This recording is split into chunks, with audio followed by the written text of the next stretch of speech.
오늘 말씀은 레위기 17장입니다. 1절부터 9절입니다. 여호와께서 모세에게 말씀하여 이르시되 아론과 그의 아들들과 이스라엘의 모든 자손에게 말하여 그들에게 이르기를 여호와의 명령이 이러하시다 하라. 이스라엘 집의 모든 사람이 소나 어린 양이나 염소를 진영 안에서 잡든지 진영 밖에서 잡든지 먼저 회막문으로 끌고 가서 여호와의 성막 앞에서 여호와께 예물로 드리지 아니하는 자는 피 흘린 자로 여길 것이라. 그가 피를 흘렸은즉 자기 백성 중에서 끊어지리라. 그런즉 이스라엘 자손이 들에서 잡던 그들의 제물을 회막문 여호와께로 끌고 와서 제사장에게 주어 화목제로 여호와께 드려야 할 것이요, 제사장은 그 피를 회막문 여호와의 제단에 뿌리고 그 기름을 불살라 여호와께 향기로운 냄새가 되게 할 것이라. 그들은 전에 음란하게 섬기던 순염소에게 다시 제사하지 말 것이라. 이는 그들이 대대로 지킬 영원한 규례니라.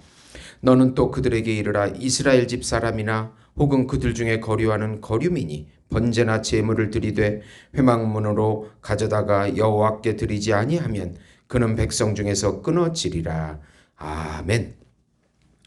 예수님의 피의 예배라는 제목으로 은혜를 나누고자 합니다. 사랑하는 성도 여러분, 옛날에 제가 TV에서 몽골에 관한 그런 그 영화를 본 적이 있는데 그 영화를 보면은 몽골인이 사냥을 해서 그 동물을 죽인 후에 그 따끈따끈한 피를 그 즉시 그 자식에게 그 먹이는 그런 좀 놀라운 장면을 보게 되었습니다.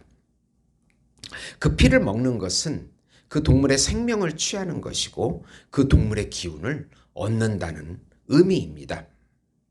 우상 문화이기에 사냥을 하고 제단을 쌓고 제물을 드리고 또 그 피를 마십니다. 이방 문화는 그 동물을 신으로 또 섬깁니다. 그래서 황소신, 염소신 등을 섬기면서 그것을 먹고 또 그 뼈를 집안에 두면서 또 섬기게 되는 우상 문화인 것입니다. 그러나 이스라엘의 하나님은 식용일지라도 그 피를 먹지 못하게 하고 성막에 와서 피와 기름을 하나님께 드리게 하십니다. 우상을 섬기지 못하는 첫 번째 의도는 우상을 섬기지 못하게 하는 것이고, 피와 기름은 생명을 주신 하나님의 것이라는 의미가 있습니다. 피는 생명이고 생명과 일체이기에 생명을 주신 하나님께 돌아가야 한다는 의미가 있는 것입니다. 피는 생명이기에 예수님의 대속의 피의 예배를 드려야 하나님이 받으신다는 내용입니다. 우선 예배를 통하여 우상 숭배를 경계하고 오직 하나님을 경배하라. 보통 이방 민족들은 아무 곳에서나 동물을 잡고 이방 제단을 쌓고 먹습니다. 광야 생활을 하는 이스라엘 백성에게 이런 이방 문화의 영향을 받을 수가 있는 것입니다. 그래서 특히 판신인 염소신을 섬기는 제사를 절대 드리지 말라고 7절에 경고합니다. 그들은 전에 음란하게 섬기던 순염소에게 다시 제사하지 말 것이라. 이는 그들이 대대로 지킬 영원한 규례니라고 말씀합니다. 이집트의 판신인 염소신을 섬기는 것과 또 출애굽한 이후에 광야에서 소의 형상을 만들어서 섬겼던 그런 것들은 다 애굽의 이방 문화에서 배운 것이기 때문에 그렇습니다. 그래서 식용으로 동물을 잡을 때라도 성막에 끌고 와야 합니다. 그리고 피와 기름은 여호와 하나님께 드리고 먹으라는 규정인 것입니다. 피는 성막문 여호와의 제단에 뿌리고 기름은 모두 불살라 여호와께 향기로운 냄새가 되게 하라고 6절에 말씀합니다. 그 당시는 성막을 중심으로 지파들이 동서남북으로 진을 쳤기 때문에 쉽게 지켜질 수 있었습니다.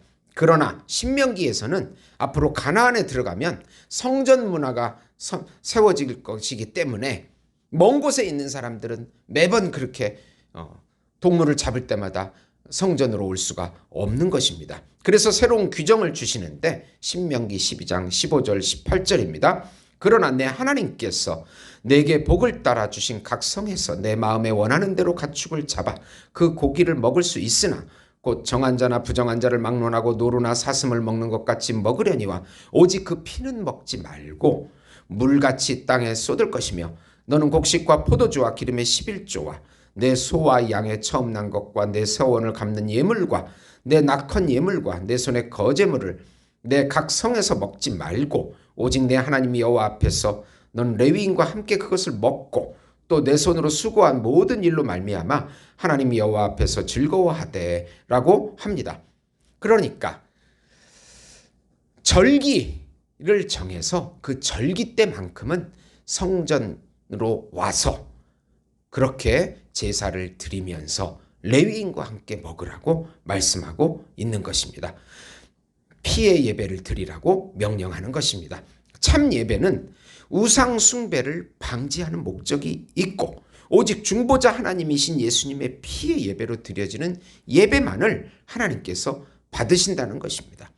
아담이 타락한 후에 제사를 통하여 하나님과 다시 하나님께서 관계의 길을 열어놓으십니다. 모든 동물 제사는 어린 양 예수님을 예표하고 예수님이 실체이십니다.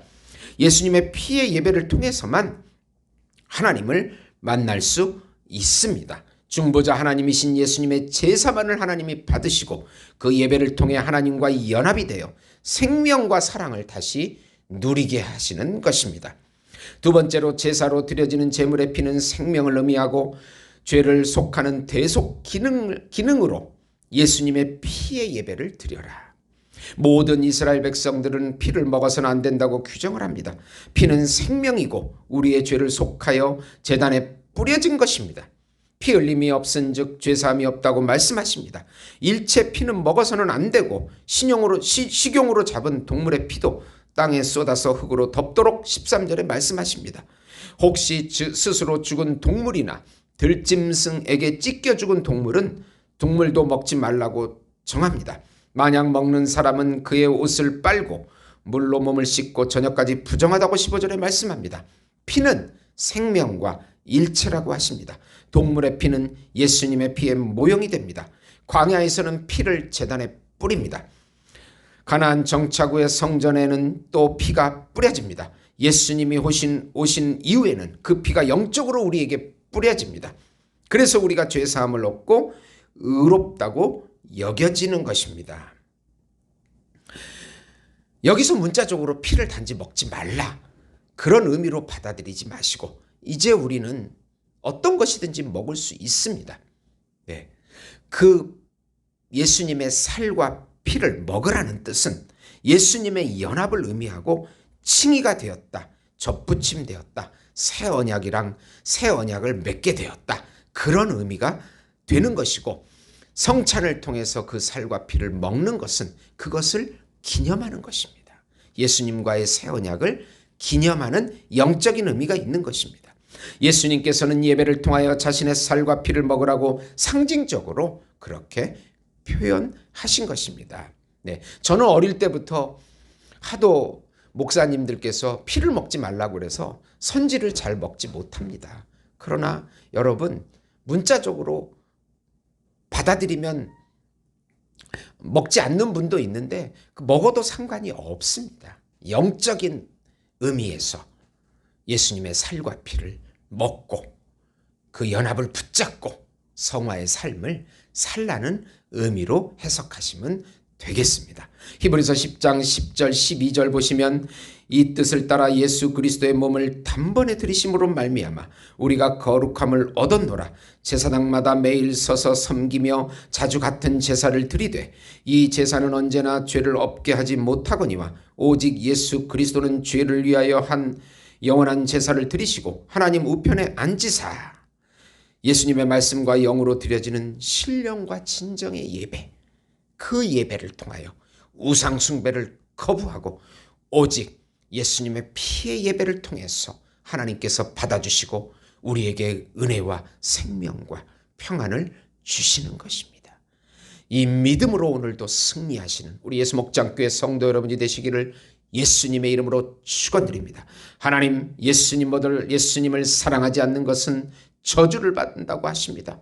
예수님의 피의 예배를 통해서 우상 숭배를 거부하게 하시고 오직 중보자 하나님이신 예수님의 예배, 신령과 진정의 예배를 통해서 하나님의 인도와 보호와 섭리와 통치를 받는 저희들 되게 해주시옵소서. 예수의 이름으로 악한 영은 다 떠나갈지어다. 가난, 질병, 절망, 좌절, 원통, 비통한 마음 것들은 다 떠나갈지어다. 생명과 평안과 안식을 누리게 해주시옵소서. 예수님의 이름으로 기도드리옵나이다. 아멘.